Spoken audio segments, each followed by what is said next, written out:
ప్రత్యక్షత ఉంటే కృష్ణ పరమాత్మను వేడుకుంటూ కవి దోషాలు హరించుకుని వేడుకుంటూ చక్కగా జ్ఞానాన్ని గీతామృతాన్ని కూడా మాకు అందించండి స్వామి అని వేడుకుంటూ మనస్ఫూర్తిగా సంకల్పం చెప్పుకుంటూ స్వామికి నైవేద్యం పెడుతున్నాం. మమ ఓం ధ్యానాయ స్వాహ ఓం సమానాయ స్వాహ చల్లవార్త మళ్ళీ నిలిచమమ్మ. ఓం బ్రహ్మణ్యే స్వాహ మధ్య మధ్య పాణీం సమర్పయామి పూర్వాభూషణం ఉత్తరాభూషణం స్థలాదర్శం విశుద్ధ ఆగ్నీం సమర్పయామి శ్రీమద్వరాభ్యమమ్మ. ఆ గంగను మధ్య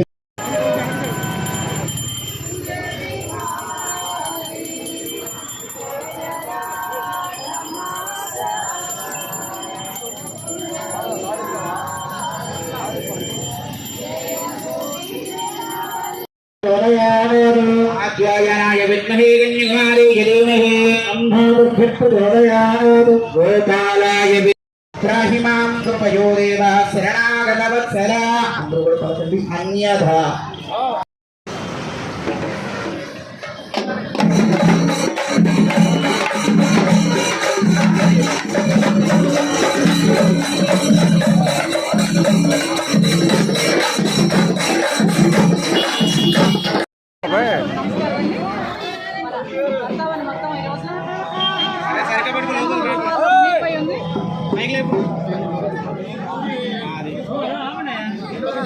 అందరికీ నమస్కారం. ఈరోజు భారతావని మొత్తం ప్రపంచవ్యాప్తంగా ఉన్న హిందువులు మొత్తం శ్రీకృష్ణ జన్మాష్టమి అత్యంత సంబరంగా వేడుకలతో మునిగి తేలుతూ ఉన్నారు. ఈరోజు ముఖ్యంగా రామర్పాడులో గత 34 సంవత్సరాలుగా ఎంతో వైభవంగా శ్రీకృష్ణ జన్మాష్టమి జరుపుకుంటారు. యాదవ్ సహోదరులందరూ చేసుకున్నా కూడా గ్రామంలోని ప్రతి ఒక్కరూ కూడా ఇందులో ఇన్వాల్వ్ అవుతారు. ముఖ్యంగా అన్నదానం ఈరోజు కనీసం 7-8 మందికి అన్నదానం జరుగుతుంది శ్రీ రాధాకృష్ణ సంక్షేమ సంఘం తరఫున.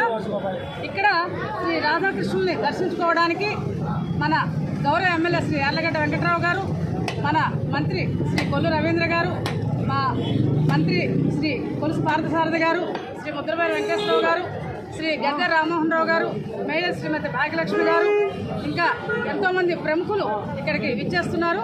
అందరికీ కూడా శ్రీకృష్ణుని కృపా కటాక్షాలతో మన భారతావని, మన రాష్ట్రం, మన జిల్లా, మన గ్రామం, ముఖ్యంగా రామర్పడ ప్రజానీకానికి అందరికీ కూడా శ్రీ రాధాకృష్ణుల కృప వెదజల్లాలని, అందరూ సుఖ సంతోషాలతో వర్ధిల్లాలని కోరుకుంటున్నాను.